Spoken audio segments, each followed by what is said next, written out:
మహాదేవుడును మన రక్షకుడైన యేసుక్రీస్తు వారి పవిత్రమైన నామంలో ఈ ఆరాధనలో పాలు పొందిన మీ అందరికీ వందనాలు. అందరికీ వందనాలండి. ప్రియులారా, ఈ రాత్రి బైబిల్ గ్రంథంలో నుంచి మనం ఒక చక్కటి సంగతిని నేర్చుకుందాం. చెబుతున్నటువంటి ఈ మాటలు వినడానికి ప్రయత్నం చేద్దాం. దేవునికి మహిమ కలుగునగాక. హల్లెలూయా. బైబిల్ గ్రంథంలో నుంచి మనం నేర్చుకునే అంశం ఏమిటంటే, మేమేమి చేతుమో, మేమేం చేయాలి అనేటువంటి అంశాన్ని మనం నేర్చుకుందాం. ఇక నేరుగా అంశంలోనికి వెళదాం. క్రొత్త నిబంధన గ్రంథంలో పేజీ నెంబర్ 105, అపోస్తలుల కార్యాల గ్రంథం 2వ అధ్యాయం 37వ వచనాన్ని చదువుదాం. అపోస్తలుల కార్యాల గ్రంథము 2వ అధ్యాయం 37వ వచనం. పై వరుసలో ఉండే చూడు. వారు ఈ మాట విని హృదయములో నొచ్చుకొని, సహోదరులారా, మేమేమి చేతుమని పేతురును కడమ అపోస్తలులను అడుగగా. చాలండి. ఇక్కడ వ్రాయబడిన మాటను మనం ఒకసారి పరిశీలన చేద్దాం. వారు ఈ మాట విని హృదయములో నొచ్చుకొని, ఏం చేశారట? హృదయంలో నొచ్చుకొని, సహోదరులారా, మేమేమి చేతుమని పేతురును కడమ అపోస్తలులను అడిగారని వ్రాయబడింది. పేతురు అనేటువంటి భక్తుడు ప్రసంగిస్తున్నాడు. ఆ ప్రసంగం వింటున్న వారు మేమేం చేయాలి అని అడిగినట్టుగా చూస్తాం. వారు హృదయములో నొచ్చుకున్నారు. ఎందుకు నొచ్చుకున్నారు? ఈ మాట విని అని రాయబడింది. అంటే పేతురు గారు ఏదో ఒక మాట చెప్పాడట. ఆ మాట వారి హృదయంలో వెళ్ళి పొడిసినట్టుగా ఉంది. హృదయములో నొచ్చుకొని అని ఒకటి అని అంకేసి ఇక్కడ ఏం రాశాడు? పొడువబడి అని ఫుట్ నోట్లో ఉంటుంది. హృదయంలో పొడువబడింది. పేతురు గారు ఒక మాట చెబితేనంట, ఆ మాట హృదయంలో పొడవబడింది. పొడవబడినప్పుడు వాళ్ళు ఏం చేశారు? సహోదరులారా, మరి మమ్మల్ని ఏం చేయమంటారు అని పేతురు గారిని మిగిలిన అపోస్తలులను అడిగారు. విషయం చెబుతాను వినండి. యేసు ప్రభువుల వారు చనిపోయి తిరిగి లేచిన తర్వాత ఆయన ఆరోహణమయ్యాడు. పరిశుద్ధాత్మని మీ దగ్గర పంపుతాను, అప్పటి వరకు మీరు ఎక్కడికి వెళ్ళొద్దు, యెరూషలేములో ఉండండి అని చెబితే ఒక మేడగదిలో ఉన్నారు వీళ్ళందరూ. వీళ్ళు మేడగదిలో, అంటే క్రీస్తు ప్రభులో వెళ్ళిన 10వ రోజుకి పరిశుద్ధాత్మ దేవుడి మేడగదిలో ఉన్న వారి మీదకి దిగొచ్చాడు.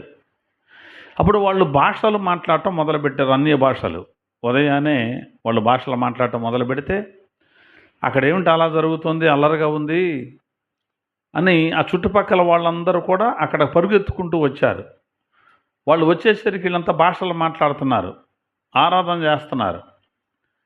వాళ్ళు అన్నారు, కొంతమంది, ఇదేంటి పొద్దు పొడిసింది ఇప్పుడే కదా, తెల్లారింది ఇప్పుడే కదా, అప్పుడే తాగి అరుస్తున్నారు వీళ్ళు అనుకుంటున్నారు వాళ్ళు కొంతమంది. అప్పుడు పేతురు గారు వారి మధ్యలో నిలబడి వాక్యాన్ని ప్రకటించాడు. అయ్యా, మేమేం తాగుబోతులం కాదు, తాగి మేము ఎగరటం లేదు. పరిశుద్ధాత్మదేవుడు మా మీదకి వచ్చాడు. యోవేలు ప్రవక్త ప్రవచించినట్టుగా అంత్య దినాలలో మనుషులందరి మీదను నేను నా ఆత్మను కుమ్మరిస్తాను. మీ యవనులు, మీ వృద్ధులు కానీ యవనులు కానీ వీళ్ళు దర్శనాలు కంటారు, కలలు కంటారు. నేను నా దాసుల మీద, నా దాసురండ్రి మీద నేను నా ఆత్మను కుమ్మరిస్తానని వాగ్దానం చేశాడే దేవుడు. అది నెరవేరింది ఇక్కడ అన్న సంగతులు చెబుతున్నాడు. ఈ మాటలు చెబుతూ మీరు యేసు అనేటువంటి ఆయన్ని హత్య చేశారు, యేసు అనేటువంటి ఆయన్ని మీరు చంపేశారు. చంపి సమాధి అయితే చేశారు, కానీ దేవుడైతే ఆయన్ని మృతుల్లో ఉంచలా. దేవుడు ఆయన్ని మృతుల్లో నుంచి లేపేశాడు. మరణం ఆయనను బంధించి ఉంచుట అసాధ్యం. ఆయన సమాధిలో లేడు. దావీదు గారు తన గురించి చెప్పుకున్నాడు, ఇది దావీదు గారు రాస్తూ ఈ సంగతి చెప్పాడు. అతని శరీరం కుళ్ళిపోదని, అతను పునరుద్ధానుడు అవుతాడని, అతను బ్రతుకుతాడని, అతని ఆత్మ పాతాళంలో విడువ పెట్టబడదని దావీదు గారు చెప్పాడు. దావీదు గారు చెప్పాడంటే దావీదు గురించి చెప్పుకోలేదు.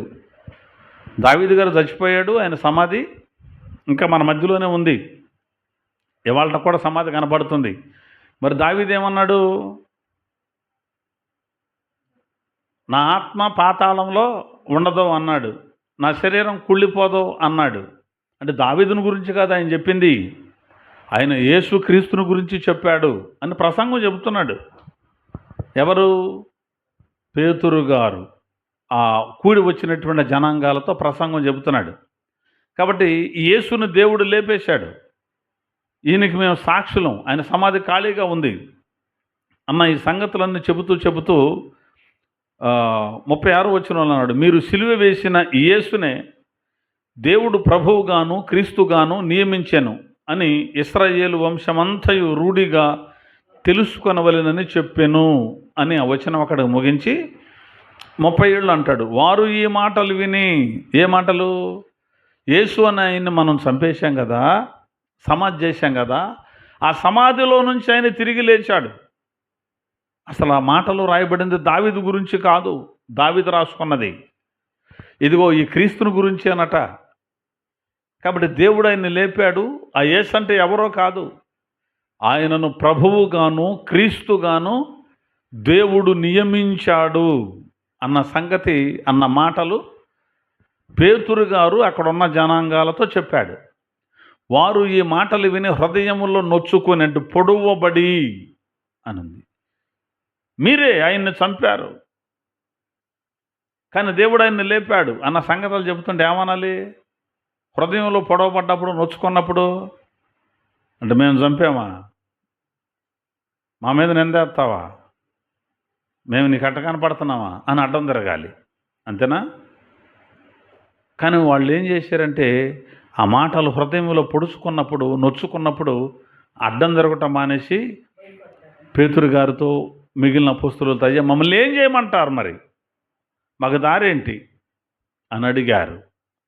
వాక్యం ప్రకటింపబడుతున్నప్పుడు, వాక్యం సూటిగా గుండెల్లోకి గుచ్చుకుంటున్నప్పుడు ఎవరైనా చేయవలసిన పని ఏమిటంటే, అయ్యా నేను పొరపాట్లో ఉన్నాను, నాకు అర్థమైంది, మరి నన్ను ఏం చేయమంటావు, మమ్మల్ని ఏం చేయమంటావు అని అడగాలి. అంతేగాని నా కోసమే ఆయన చెప్పాడు, ఆయన చెప్పిన వాక్యం మా కోసమే మాట్లాడాడు, ఇదిగో నన్ను ఎత్తుపొడుతున్నాడు, నేను చేసినటువంటి దాన్ని ఇక్కడ ఇలా మాట్లాడుతున్నాడు అని చేదు కాయలకు వస్తారు చాలామంది. వాక్యం వినబడుతున్నప్పుడు కొంతమందిలో పట్టుకొని నన్ను అన్నాడు అనుకుంటాం, చాలామంది అలాగే అంటుంటారు. కానీ ఇక్కడ వాళ్ళు అలా మమ్మల్ని ఏం చేయమంటావు, మరి ఆయన చంపాం అయిపోయింది, ఆయన చనిపోయాడు అయిపోయింది, ఆయన సమాధి చేయబడ్డాడు, 3వ రోజున దేవుడు ఆయన్ని లేపాడు అయిపోయింది, ఆయన శిష్యులుగా మీరు ఆత్మ పొందుకొని వాక్యాన్ని ప్రకటిస్తున్నారు, సరే మరి ఇప్పుడు మమ్మల్ని ఏం చేయమంటారు మరి అని అడిగారు. అలా అడగగలిగిన వాళ్ళు కావాలి ఈ రోజున. వాక్యం వినబడినప్పుడు, వాక్యం పొడుచుకున్నప్పుడు, వాక్యం గుండెల్లో గుచ్చుకున్నప్పుడు దాన్ని దులుపుకొని వెళ్ళిపోకూడదు, లేకపోతే నన్నే అన్నారని మొహం ఎట్లా పెట్టుకుని వెళ్ళిపోకూడదు. కానీ మరి ఏం చేయమంటారు అని వాక్యం చెబుతున్న దైవజనుడిని అడగాలి. అర్థమవుతుందా? అప్పుడు ఆ దైవజనుడు చెబుతాడు ఏం చేయాలి అనేది. ఆయన చెప్పినప్పుడు అలా చేస్తే ఆశీర్వాదాలు మనకు దొరుకుతాయి. అలా కాకుండా చెప్పే వాక్యం ఏమిటో మనకు సంబంధం అయితే లేదు అన్నట్టుగా బ్రతికి మేమేదో దేవుని ద్వారా కొన్ని కార్యాలు పొందుకోవాలనుకుంటే అది అవివేకం అవుతుంది, గుడ్డితనం అవుతుంది. మమ్మల్ని ఏం చేయమంటావు అని దైవజనుడిని అడిగినప్పుడు దైవజనుడు ఏం చెయ్యాలో చెబుతాడు. అప్పుడు ఆయన చెప్పింది చెప్పినట్టుగా చేస్తే అప్పుడు మనం ఆశీర్వాదాన్ని అనుభవిస్తాం, పరలోక రాజ్యాన్ని అనుభవిస్తాం. అయితే వారిని అడిగినప్పుడు పేతురు గారు ఏం చెప్పాడు మరి చూడాలి. మరి మమ్మల్ని ఏం చేయమంటావు అన్నప్పుడు ఏం చేయమని దైవజనుడు చెప్పాడు? అక్కడే 38వ వచనం పేతురు గారు అంటున్నాడు, పేతురు గారు చెబుతున్నాడు, మీరు మారు మనస్సు పొంది. చాలండి. ఇక్కడ వ్రాయబడిన మాటను మనం గమనించాలి. ఈ బైబిల్ని చదవడం కూడా జాగ్రత్తగా చదవాలి. ఇక్కడ ఎలా చదువుతారంటే కొంతమంది 38వ వచనం చదవమంటే ఎలా చదువుతారు? పేతురు మీరు మారు మనసు పొంది అని చదువుతారు. మారు మనసు పొందేది ఎవరో? పేతురు మీరు మారు మనసు పొంది అని చదువుతారు. పేతురు మీరు మారు మనసు పొందడం కాదు. పేతురు అన్న తర్వాత అక్కడ ఒక అలా గీటు ఒకటి ఉంది కదా. అంటే పేతురు అనేటువంటి ఆయన మాట్లాడుతున్నాడు. ఇక్కడ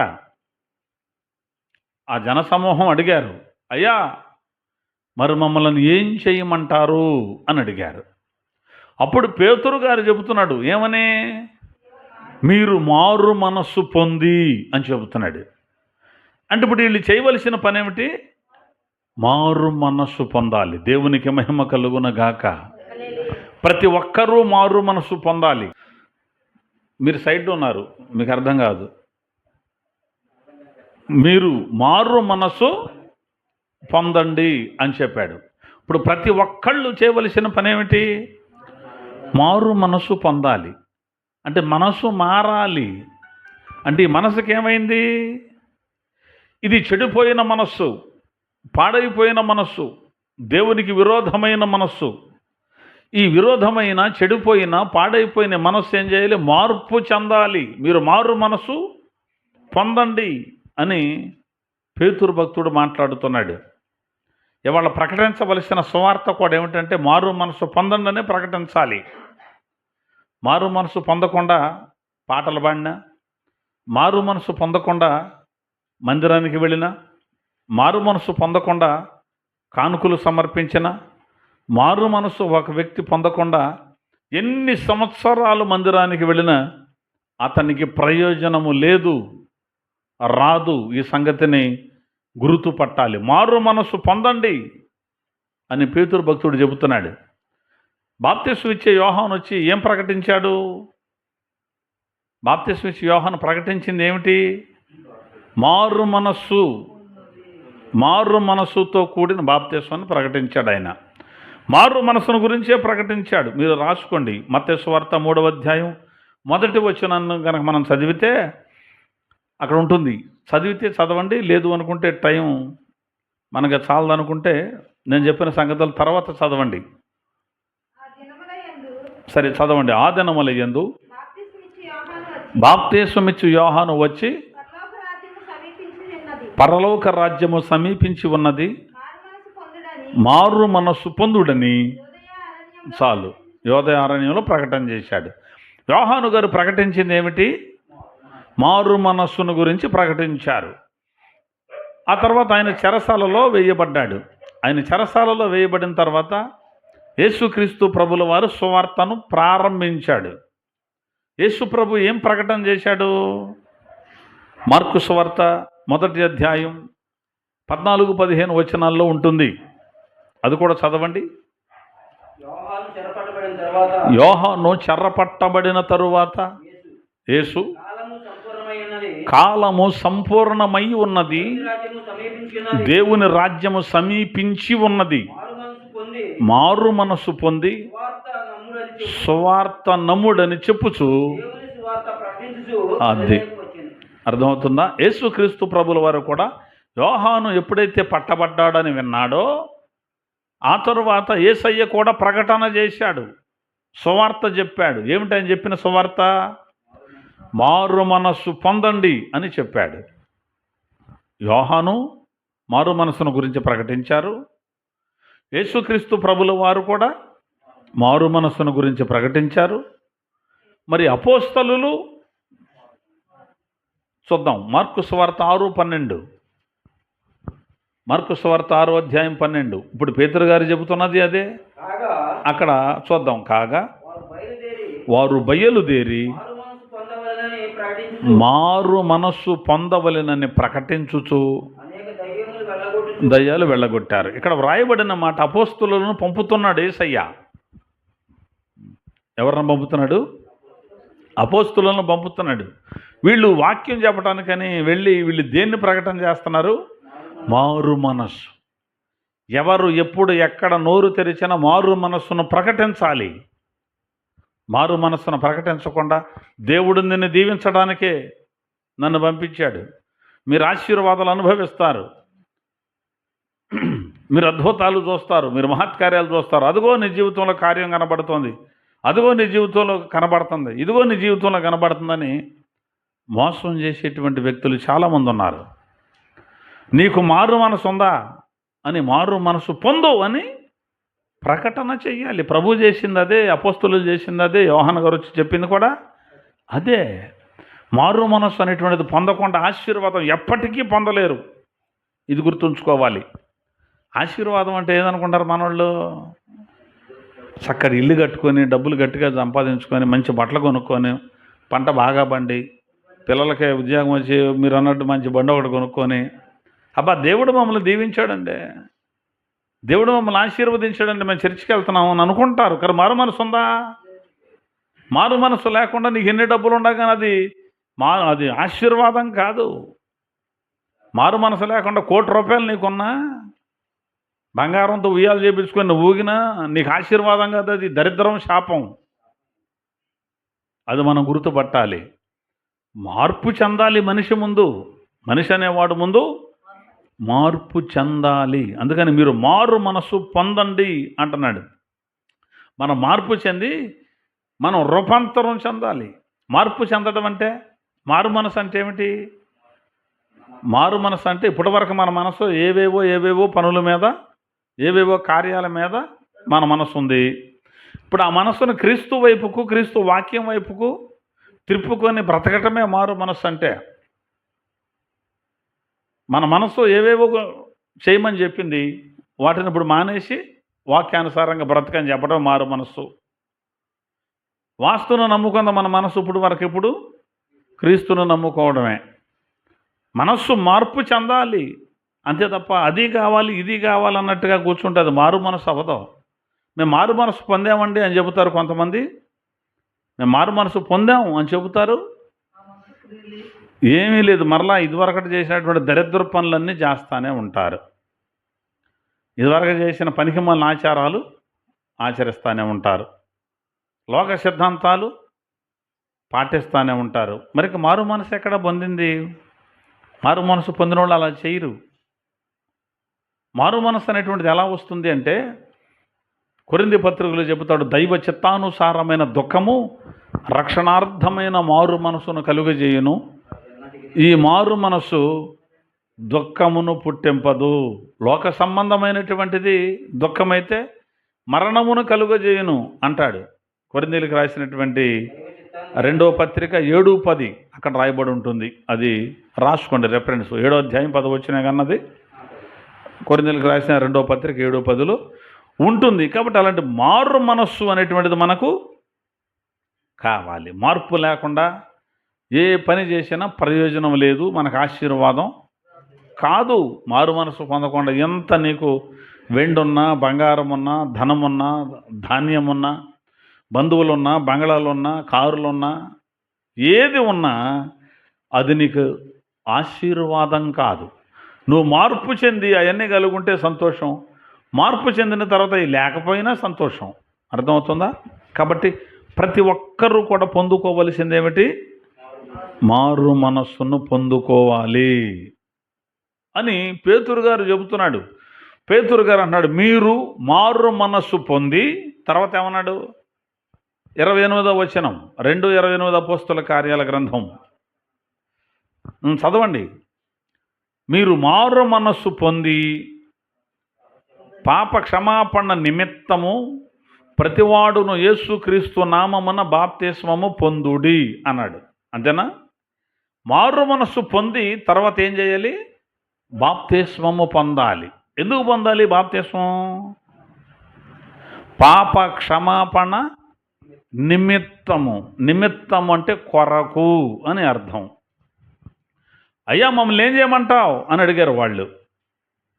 ఆయన అన్నాడు, మీరు మారు మనస్సు పొందండి. మీ పాపాలు క్షమించబడే నిమిత్తం, మీ పాపాలు పోయేదాని కొరకు మీరు బాప్తిస్మం పొందండి అన్నాడు. అంతేనా? పాప క్షమాపణ నిమిత్తము ప్రతివాడు పొందాలి. మా నాన్న పొంది వెళ్ళండి, ఇక నేను పొందకపోయినా పర్వాలేదు, ఇంటేజమని ఒకడు పొందితే చాలు అన్నాడా? ప్రతివాడు పొందాలా? ప్రతివాడు యేసుక్రీస్తు నామమున బాప్తిస్మాన్ని పొందండి అని చెప్పాడు. బాప్తిస్మం పొందండి. ఎప్పుడు బాప్తిస్మం పొందేది? మారు మనస్సు పొందినప్పుడు. మారు మనస్సు పొందకుండా బాప్తిస్మం పొందకూడదు. ఇది గుర్తుపెట్టుకోవాలి. అర్థమవుతుందా? మార్పు చెందకుండా బాప్తిస్మాన్ని పొందకూడదు. ఈ రోజు నుంచి ఇక నేను ఈ దరిద్రపు పనులు ఏవి చేయను, వాటి విషయంలో నేను చచ్చినోడితో సమానం అని ఎప్పుడైతే ఒక వ్యక్తి మార్పు చెందుతాడో వాడే ఏం పొందాలి? బాప్తిస్మాన్ని పొందాలి. ఒకవేళ బాప్తిస్మం నాకు అక్కర్లేదు అంటే ఇక నేను చేయవలసినవి బోలుడన్ని ఉన్నాయి, అవి ఎక్కడ మానుకుంటాను నేను అని దాని అర్థం. కాబట్టి మారు మనస్సు పొందిన వాడు బాప్తిస్మాన్ని పొందాలి. పాప క్షమాపణ నిమిత్తం బాప్తిస్మం పొందాలి. అంటే బాప్తిస్మం పొందితే పాపాలు ఏమవుతాయి? క్షమించబడతాయి. బాప్తిస్మం పొందకపోతే పాపాలు క్షమించబడవు. యేసు ప్రభు డైరెక్ట్గా నీతో వచ్చి మాట్లాడినా కానీ నీ పాపాలు అట్లాగే ఉంటాయి. ఇది బాగా గుర్తుపట్టండి. యేసు ప్రభుల వారు మన ముందు ప్రత్యక్షమై మనతో ఏదైనా మాట మాట్లాడి వెళ్ళిపోయినా మనము బాప్తిస్మం పొందకపోతే మన పాపం మనతోనే ఉంటుంది. ఇది బాగా గుర్తుపెట్టుకోవాలి. అదేంటండి యేసయ్య వచ్చి మాట్లాడినా మన పాపాలు మనతోనే ఉంటాయా? ఉంటాయండి. ఎందుకని? నువ్వు బాప్తిస్మం పొందలేదు కదా, అందుకని. ఒక ఉదాహరణ చెబుతాను. సౌలు అనేటువంటి ఆయన శిష్యులను చంపడానికి బయలుదేరాడు. యేసయ్య శిష్యులను చంపడానికి. యేసయ్య శిష్యులను చంపడానికి దమస్కు అనే పట్టణం దగ్గరికి కొంతమందిని తీసుకొని గుర్రం మీద ప్రయాణం చేసి వెళ్తున్నాడు. ఆ దమస్కు దగ్గరికి వెళ్ళాక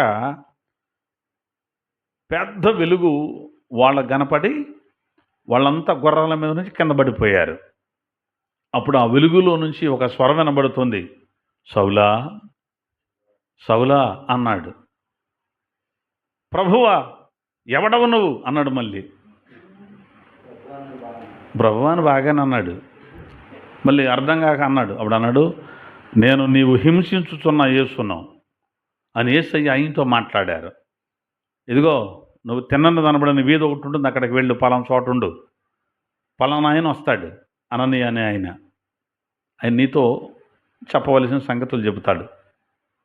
నేను నిన్ను ఏర్పాటు చేసుకున్నాను, నువ్వు నాకు సాధనం, నీ ద్వారా నా కార్యాలు జరిగించుకుంటాను అని యేసుప్రభు వెళ్ళిపోయాడు. ఈయనకి 2 కళ్ళు పోయిన వెలుగు చూసేసరికి ఆ తర్వాత అతన్ని తిన్నది అనబడిన వీధిలో తీసుకెళ్లారు, ఓ చోట ఉంచారు. అననీయ అనేటువంటి ఆయనతో ప్రభు మాట్లాడి, అదిగో సౌలు అనేవాడు పలానా చోట ఉన్నాడు, ఇప్పుడు కళ్ళు పోయినాయి, నువ్వు వెళ్ళి ప్రార్థన చేసి కళ్ళివ్వు. నువ్వు ప్రభు వాడు దుర్మార్గుడయ్యా, నేను అతన్ని ఎన్నుకున్నాను, నువ్వేం భయపడద్దు, నువ్వు వెళ్ళు అన్నాడు. ఆయన వచ్చి ఇతనితో మాట్లాడి అతని మీద చేతులుంచి ప్రార్థన చేస్తే పొరల వంటివి రాలిపోయాయి, కళ్ళు కనపడ్డాయి. కళ్ళు కనపడినప్పుడు అప్పుడు అననీయ ఒక మాట అంటాడు. చూద్దాం. అపొస్తలుల కార్యాల గ్రంథం 22వ అధ్యాయం 16వ వచనం. గనుక నీవు తడవు చేయుట ఎందుకు?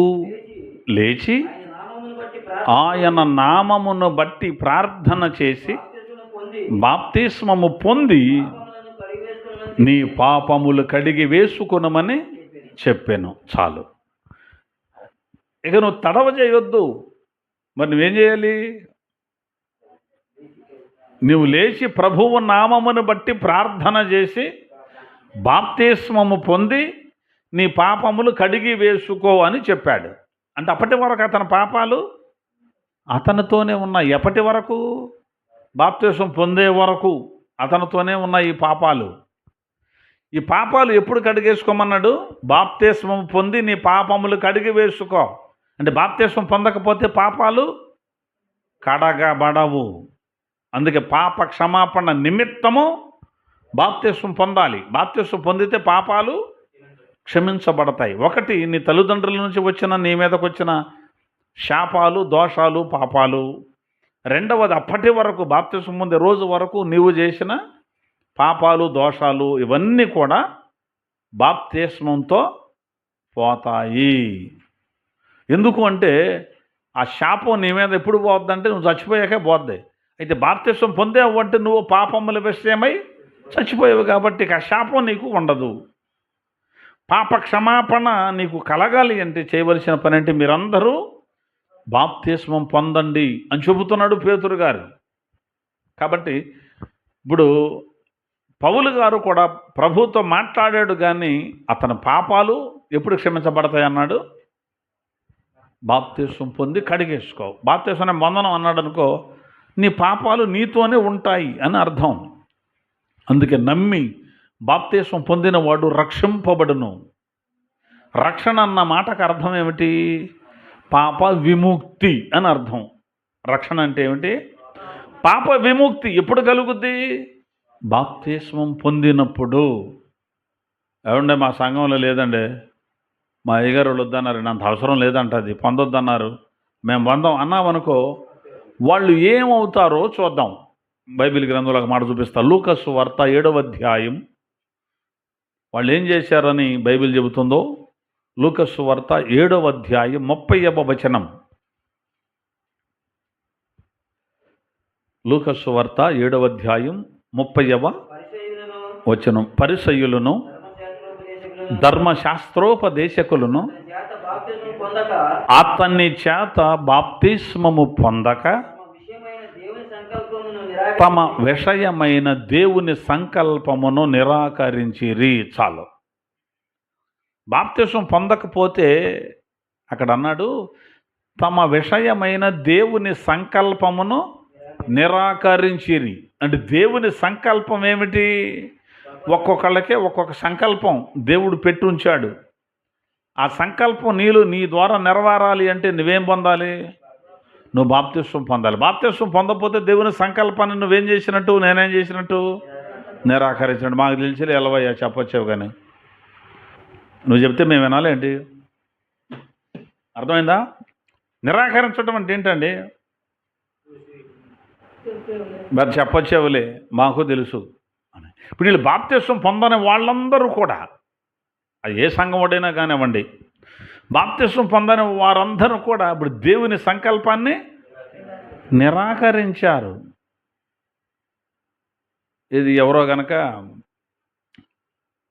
మీకు 1 గంట సేపు ఈ పని చేస్తే మీకు 500 ఇస్తాను, మాకు వదిలేయాలి, నీ 500 ఎవరికి కావాలి అన్నట్టు మీరు బాప్తిస్మం పొంది పాప క్షమాపణ పొంది పరలోకం రండి అంటే మాకు తెలిసిలే ఎట్ట వెళ్ళాలో, మేము పొందాం అని అన్నమాట దాని అర్థం. కాబట్టి బాప్తిస్మం అనేటువంటిది అంత ప్రాముఖ్యమో బైబిల్ చెబుతుంది. కాబట్టి మారు మనసు పొందాలి, బాప్తిస్మాన్ని పొందాలి. బాప్తిస్మం ఎందుకు పొందాలి? మీరు మారు మనసు పొంది పాప క్షమాపణ నిమిత్తము అన్నాడు. సరే, ఇక్కడ ఒక పాయింట్ చెబుతాను మీకు, ఎందుకంటే మన సంఘం తెలుసుకొని ఉండాలి కాబట్టి చెబుతాను. యేసుక్రీస్తు ప్రభుల వారు బాప్తిస్మం పొందాడా? పొందాడుగా. బాప్తిస్మం ఎందుకు పొందాలంటున్నాడు పేతురు గారు ఇక్కడ? పాప క్షమాపణ నిమిత్తం. మరి యేసుక్రీస్తు ప్రభుల వారు బాప్తిస్మం పొందాడు అంటే యేసు కూడా పాపియేనా? అట్లన రాదు. మరి పొందాడు కదండి. పాపం పోవడానికే కదా బాప్తిస్మం పొందాలి. మన పాపం కోసం ఆయన పొందాడు అనుకో, మళ్ళీ మనం పొందే పని ఏముంది? మన పాపాల కోసం ఆయన చచ్చిపోయాడు, రైట్. మనం చావాల్సిన అవసరం లేదు, మనం రెండో మరణానికి వెళ్ళిన అవసరంలా.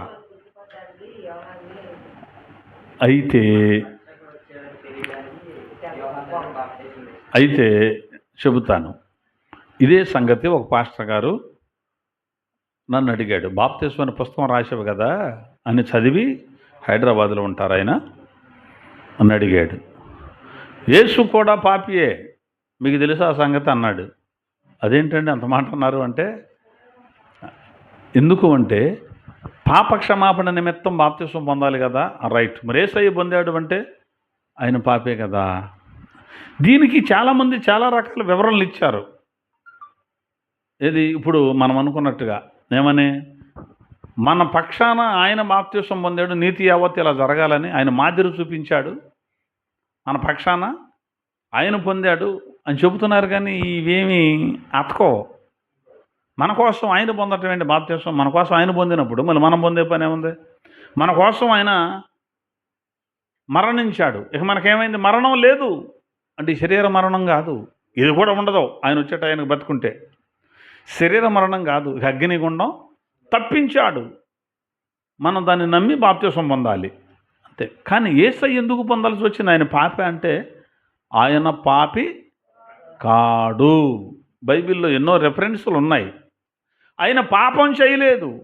మరి పాపం చేయనోడికి మరణం రాకూడదు కదా. పాపం వలన వచ్చే జీతమే మరణమా? మరి యేసయ్యకి మరణం ఎందుకు వచ్చిందంటే మన పాపాల కోసం మరణం వచ్చింది అది. కానీ నేను బాప్తిసం ఎందుకు పొందవలసి వచ్చింది? మరి ఎందుకు పొందవలసి వచ్చిందంటే చూపిస్తాను. యోహాను సువార్త 1వ అధ్యాయం 31వ వాక్యం నుంచి 34వ వచనం వరకు చదువుదాం. నేను ఆయనను ఎరుగనైతిని గాని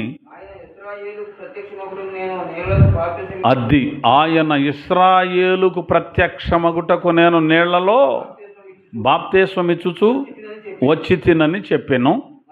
మరియు యోహాను సాక్ష్యమిచ్చుచు ఆత్మ పావురము వలె ఆకాశము నుండి దిగి వచ్చుట చూచి తిని, ఆ ఆత్మ ఆయన మీద నిలిచెను.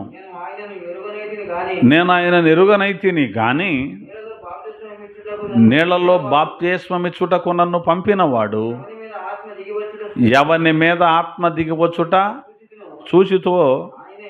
చూచితునో ఆయనే పరిశుద్ధాత్మలో బాప్తిస్మమిచ్చువాడని నాతో చెప్పాను. చాలు. ఇక్కడ వ్రాయబడిన మాట ఒకసారి మీకు జ్ఞాపకం చేస్తాను. యోహాను అనేటువంటి దైవజనుని దేవుడు ఈ భూమి మీదకు పంపాలి అనుకున్నాడు. అయ్యా నువ్వు ముందెళ్ళు, నీ వెనకే ప్రభు వస్తున్నాడు, నువ్వు వెళ్ళు, నీ వెనకే ప్రభు వస్తున్నాడు, ఆయనకి మార్గాన్ని నువ్వేం చేస్తావు? నువ్వు సిద్ధం చేయి, ఆయన నీ వెనకే వస్తాడు అని చెప్పాడు. అయ్యా మరి ఆయన నా వెనకే వస్తాడని చెబుతున్నారు కదా, మరి ఆయన్ని నేను ఎలా గుర్తుపట్టాలి? సూచన ఏమిటి అంటే దేవుడు యోహానికి ముందే చెప్పాడు, పంపించినప్పుడే పరలోకంలోనే. ఏమని చెప్పాడంటే, నువ్వు బాప్తిసం ఇచ్చినప్పుడు పావురం వల్లే పరిశుద్ధాత్ముడు ఎవరి మీదకైతే దిగుతాడో ఆయనే ఈయన. అది నువ్వు గుర్తుంచుకో. రెండవది, ఈ బాప్తిసం అనేటువంటిది ఆయన కూడా వచ్చి పొందాలి. ఆయన వచ్చి పొందుతున్నప్పుడు ఏం జరుగుద్ది? పావురం వల్లే వస్తుంది. అప్పుడు ఈయనను నువ్వు గుర్తుపట్టాలి. కాబట్టి ఇశ్రాయేలునకు ఆయనను ప్రత్యక్షపరచడానికి బాప్తిసం ఈయన ఇవ్వాల్సి వచ్చింది. అంటే అందరూ వస్తున్నారు, బాప్తిసం ఇస్తున్నాడు, వాళ్ళు మునుగుతున్నారు, లేస్తున్నారు, చూస్తున్నాడు, వాళ్ళ మీదకి పావురం రాట్లా, ఈయన కాదులే. ఇశ్రాయేలుకి పరిచయం చేయాలి. ఇప్పుడు యేసయ్యను పరిచయం చేయాలి, మెస్సియాను పరిచయం చేయాలి.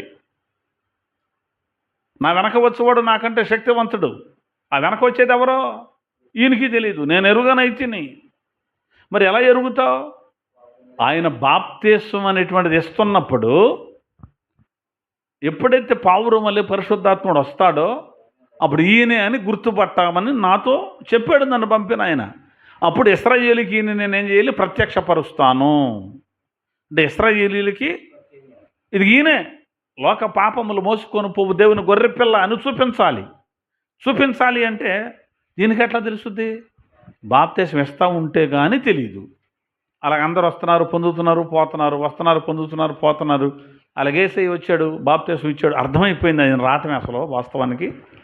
అయినా అయ్యా నేను నీ చేత పొందాలి కదా, నీతి యావత్తెలా జరగనేమన్నాడు, బాప్తిసం ఇచ్చాడు, ఆయన నీళ్ళలోని చోటుకు వచ్చాడు, పరిశుద్ధాత్మను పావురంలాగా వచ్చాడు. ఎదుగో ఈయన నా ప్రియ కుమారుడు, ఈయన ఎందు నేను ఆనందిస్తున్నానని స్వరం వినబడింది. అప్పుడు ఇదిగో ఈయనే లోక పాపములను మోసుకొని పోవు దేవుని గొర్రెపిల్ల. ఇశ్రాయేలుకి ప్రత్యక్షపరచడానికి బాప్తిస్మం ఇస్తున్నాను అన్నాడు. అసలు బాప్తిస్మం అనే కాన్సెప్టు యేసయ్యను ఇశ్రాయేలీయులకు పరిచయం చేయడానికే దేవుడు ఏర్పాటు చేశాడు. అర్థమవుతుందా? యేసయ్యను పరిచయం చేయడానికి. యేసయ్య పరిచయం అయిన తర్వాత యేసయ్య ఇచ్చాడు బాప్తిస్మం. ఆయన శిష్యులు కూడా బాప్తిస్మాన్ని ఇచ్చారు. కాబట్టి ఈ బాప్తిస్మము పొందితే పాప క్షమాపణ కలుగుద్ది. బాప్తిస్మం పొందకుండా ఎన్ని గొర్రెలు బలిచ్చినా, ఎన్ని మేకలను బలిచ్చినా, చెప్పులు లేకుండా నడిచిన, నెత్తి మీద ఇంత మూట వేసుకుని నడిచిన, నుప్పుల మీద పరిగెత్తిన, నీ ఇష్టం ఎంత భక్తి చేస్తావో, లేకపోతే కొరడ ఒకట తీసుకొని బాదుకుంటావో, మోకాళ్ళ మీద కొండెక్కుతావో, లేదా బోడిగుండ్లు గీకిచుకు తిరుగుతావో ఇంటెలపాది, నువ్వు 100 చెయ్యి, పాప క్షమాపణ కలుగదు. ఇది మనం రాసి పెట్టుకోవాలి. పాప క్షమాపణ కలగాలి ఒక వ్యక్తికి అంటే మారు మనసు పొందాలి, బాప్తిస్మాన్ని పొందాలి. అప్పుడు మాత్రమే పాప క్షమాపణ కలుగుతుంది. పాపానికి శిక్ష అప్పుడు మాత్రమే పడుతుంది అన్నాడు పేతురు గారు. కాబట్టి అయ్యా మమ్మల్ని ఏం చేయమంటావు అని అడిగారు వాళ్ళు. అప్పుడు ఆయన ఏమన్నాడు? మారు మనసు పొందండి. రెండవది పాప క్షమాపణ నిమిత్తం ప్రతి వాడును యేసుక్రీస్తు నామమున బాప్తిస్మం పొందండి. మళ్ళీ ఇదొక వివాదం. యేసుక్రీస్తు నామమున అన్నారు అపోస్తలులంతా. మరి మీరేమో తండ్రి యొక్కయు, కుమారుని యొక్కయు, పరిశుద్ధాత్మ యొక్క నామలని మీరు 3 పేర్లు చెబుతున్నారు అనేది మళ్ళీ ఇదొక వివాదం. అర్థమవుతుందా? తండ్రి, కుమార, పరిశుద్ధాత్మ నామం అంటే ఏమిటో తెలియలేదు వాళ్ళకి. కాబట్టి తండ్రి కుమారుడిగా వచ్చేసాడు, కుమారుడు పరిశుద్ధాత్ముడిగా వచ్చాడని నమ్మేవాళ్ళు ఈ మాట చెబుతారు. తండ్రి కుమారుడిగా రాలేదు, కుమారుడు పరిశుద్ధాత్ముడిగా రాలేదు. తండ్రి తండ్రి, కుమారుడు కుమారుడే, పరిశుద్ధాత్ముడు పరిశుద్ధాత్ముడే. మరి కుమారుడిగా వచ్చింది ఎవరు? యెహోవా వచ్చాడు. దేవునికి మహిమ కలుగునగాక. యెహోవా దేవుడు యేసు ప్రభుగా వచ్చాడు, తండ్రి రాలా. ఏంటండి ఇట్లా మాట్లాడుతున్నారు? యెహోవా దేవుడు యేసు ప్రభుగా వచ్చాడా, తండ్రి రాలేదా? ఏంటండి మీరు మాట్లాడేది? మరి అదే తెలుసుకోవాలి. ఇది తెలియకే తర్జన పడుతున్నారు. తండ్రి అయిన దేవుడు రాలా, అసలు ఆయన ఎవరో చూడాల, ఎప్పుడు చూడాల, ఇంతవరకు ఎప్పుడు చూడలేదో చూడలేరు కూడా. కానీ యెహోవా అనే దేవుణ్ణి చూశారు. ఆ యెహోవా అనే దేవుడే యేసయ్యగా వచ్చాడు. దేవునికి మహిమ కలుగునగాక. ఇలాంటి మరి బైబిల్ చదివి నాకు అర్థం చేసుకుంటే వివాదాలు ఉండవు. సరే, రైట్. 1 మారు మనసు పొందాలి, 2 బాప్తిస్మం పొందాలి అని చెప్పాడు. ఇంకొక మాట చెప్పాడండి, చూద్దాం. అక్కడే చదవండి. 40వ వచనం.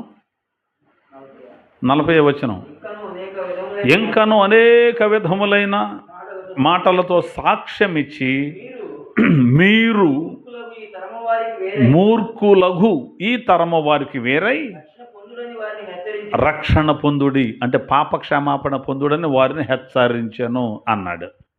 1 మీరు మారు మనసు పొందండి, 2 బాప్తిస్మం పొందండి, 3వది మూర్ఖులకు ఈ తరము వారికి వేరవ్వాలి. ఏమిటట ఈ తరం? మూర్ఖపు తరం. మూర్ఖులకి ఏమవ్వాలి? వేరైపోవాలి. మూర్ఖులతో కలిసి ఉండకూడదు, జత కట్టకూడదు. మూర్ఖుడితో జోడుగా ఉండకూడదు. జత అంటే సమానం, జోడు, కలసి అని అర్థం.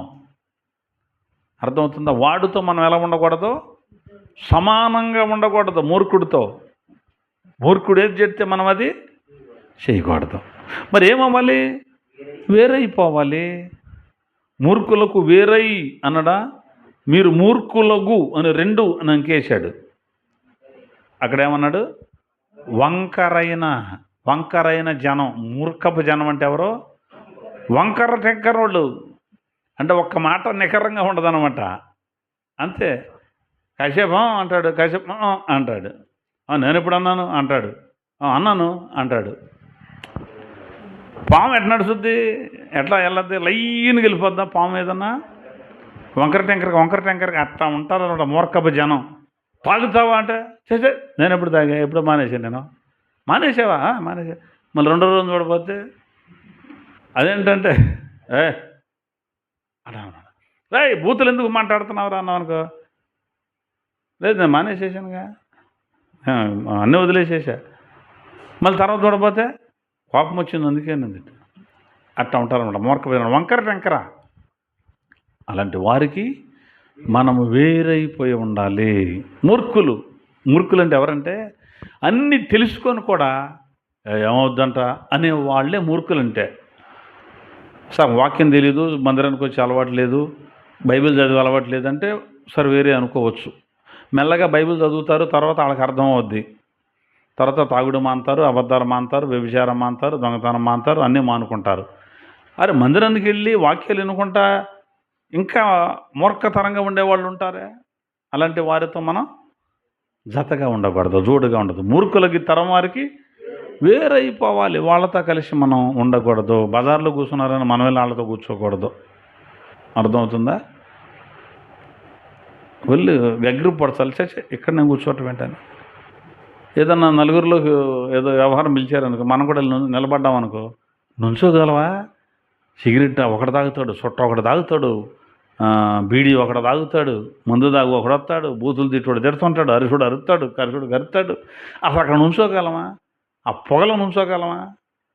ఎందుకని అట్లాంటి వాళ్ళందరి దగ్గరికి వెళ్తే అట్లాగే ఉంటుంది మరి.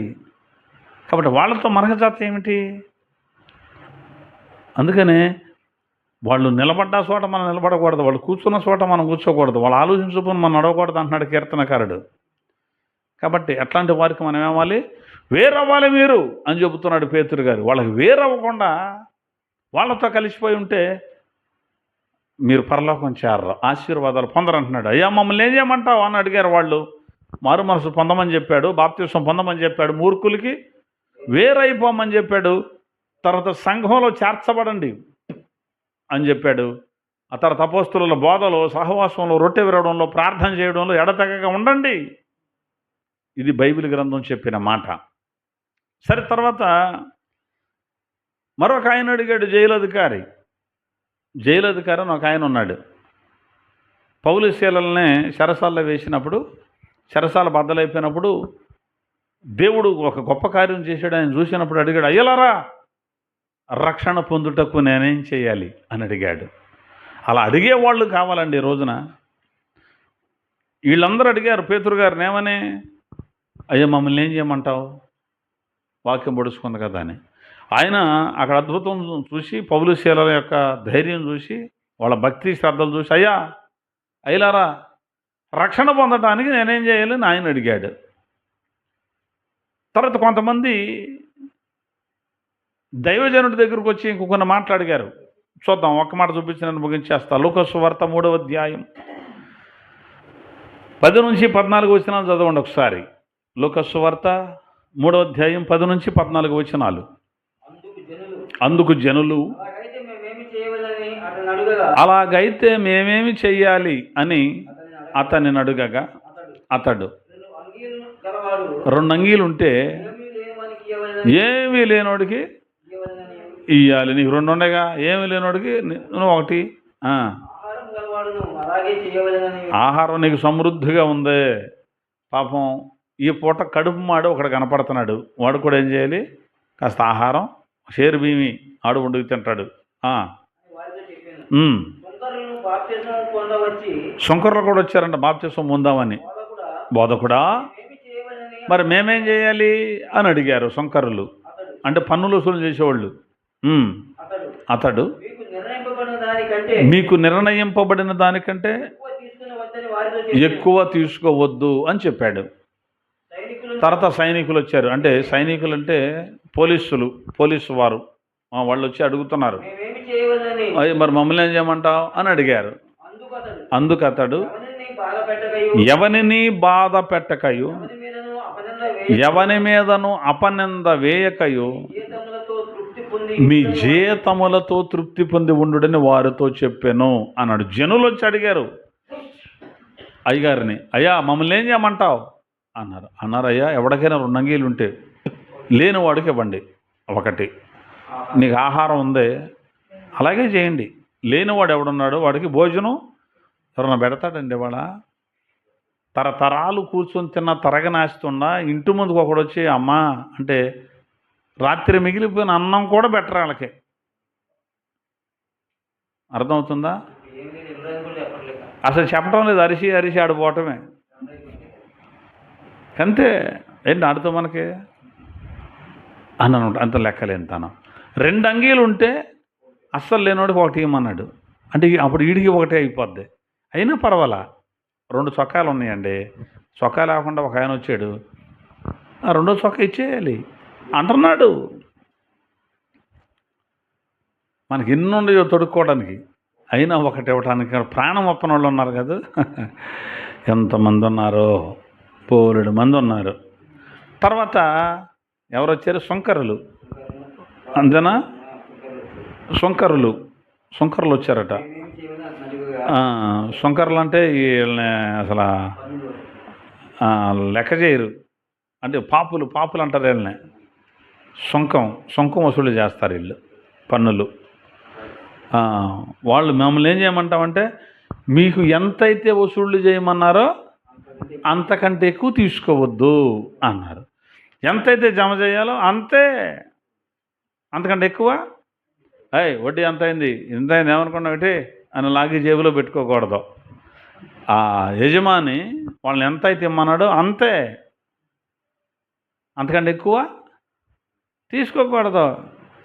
నీకేం పర్రకండి, నేను చూసుకుంటానులే కానీ అని ఇది చేస్తారు. మరి వీళ్ళు వచ్చారు, సైనికులు వచ్చి అడిగారు. సైనికులు కూడా ఏమడిగారు? మమ్మల్ని ఏం చేయమంటావు అన్నాడు.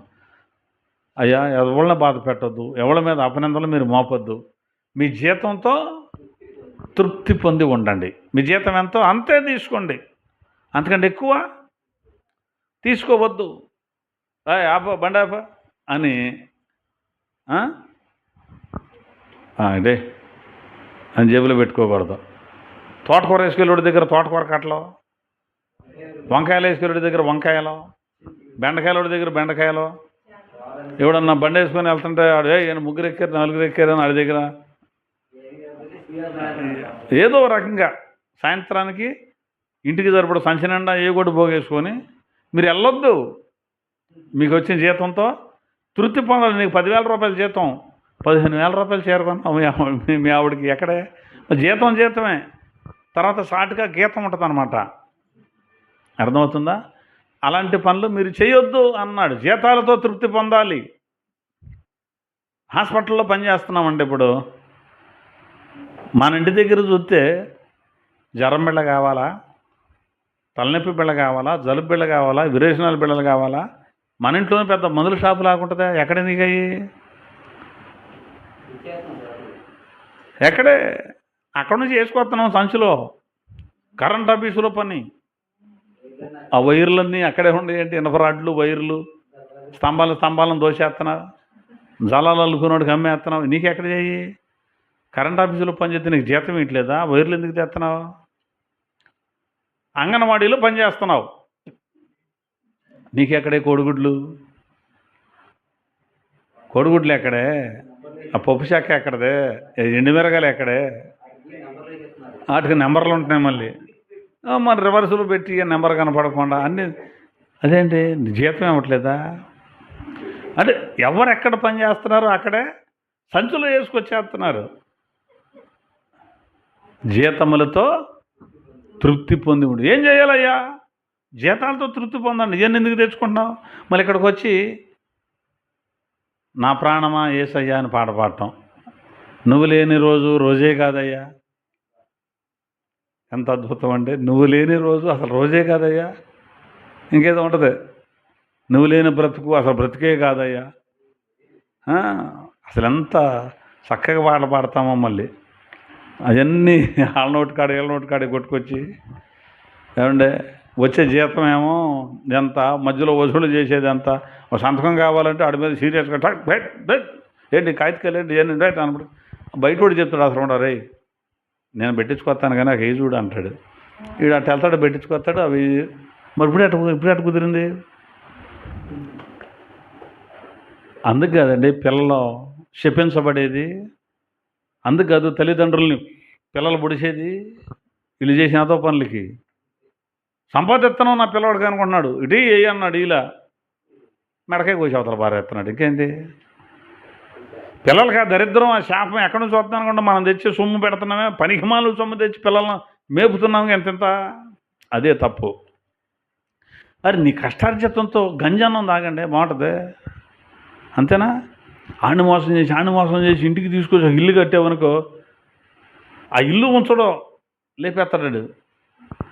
ఆడిని మోసం చేసుకొచ్చి మేపుతున్నావు అనుకో, రేపు మేపలేని పరిస్థితి ఈడి దగ్గర నాకు ఈ ముసరాడు ఆడడం అని లేపేస్తాడంతే నిన్ను. అర్థమవుతుందా? ఆడు దరిద్రుడు అవుతాడు, శాపగ్రస్తుడు అయిపోతాడు, పాపానికి బానిస అయిపోతాడు.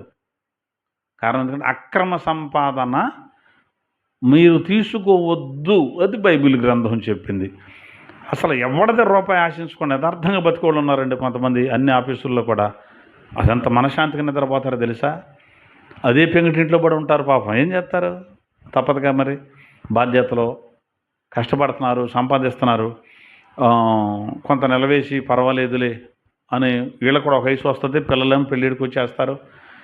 వాళ్ళకి తోచినంత ఏదో కట్న కానుకలు ఇచ్చుకొని పిల్లలకి పెళ్లి చేసి సంవత్సరం తిరిగి రాకైతే మళ్ళీ అమ్మాయి నెల తప్పిందన్నసరికి మళ్ళీ వాళ్ళకి సార్లు, బోర్లు, మళ్ళా పిల్లబుట్టడానికి హాస్పిటల్లో మందుల ఖర్చులు, 2 కానుపులు వీళ్ళే చూసుకోవాలిగా.